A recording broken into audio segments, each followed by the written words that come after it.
انا عايز اقول لكم ان الفلاشه دي عندي تقريبا والله بقى لها بتاع 3 سنين. الفلاشه دي كانت شغاله زي الفل معايا وكنت بستخدمها ومفيش اي مشاكل. فجاه كده وبدون اي مقدمات اجي احط الفلاشه في الكمبيوتر تقول لي ديسك بروتكتد. طب يا ستي اتفرمطي؟ لا. طب انقل عليكي حاجه؟ برضه لا. طب اخد منك حاجه؟ برضه لا. الفلاشه رافضه اي حاجه، بس هي كانت بتقرا معايا.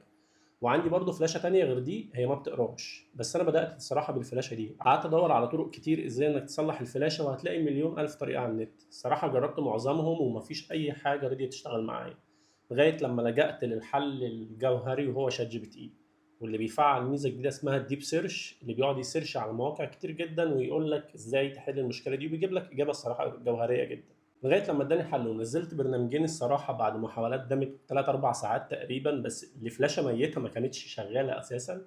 والحمد لله الحمد لله نزلت برنامج وقعد ساعه 32 دقيقه تقريبا بيحاول ان هو يصلح الملعونه دي.